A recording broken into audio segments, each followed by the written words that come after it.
जीवन हमें एक मौका देता है, इसलिए जब भी सही कॉलेज चुनने का समय आए तो सिर्फ मंगलायतन यूनिवर्सिटी आपके बेहतरीन भविष्य और सर्वांगीण विकास के।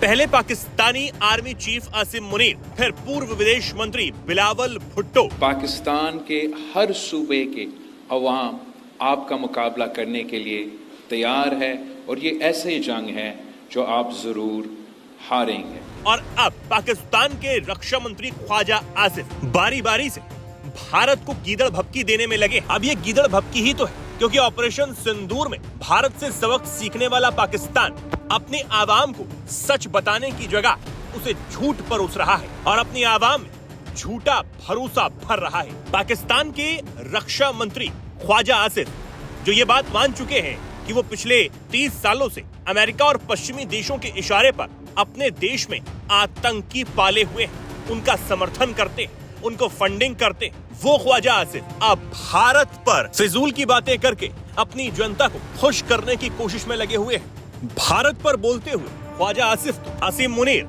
और बिलावल भुट्टो से भी एक कदम आगे बढ़ गए।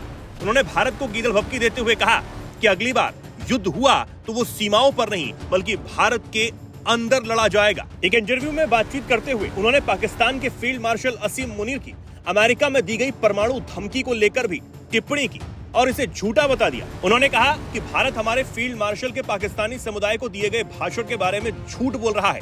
उन्होंने परमाणु हथियार इस्तेमाल करने की बात कही थी, ऐसी कोई बात नहीं हुई।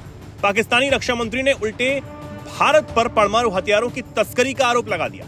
आसिफ ने कहा कि भारत के आर्मी चीफ ने कहा है कि एक बार फिर युद्ध होगा। इससे पहले पाकिस्तान के पूर्व विदेश मंत्री बिलावल भुट्टो जरदारी ने भारत पर जहर उगलने का काम किया था।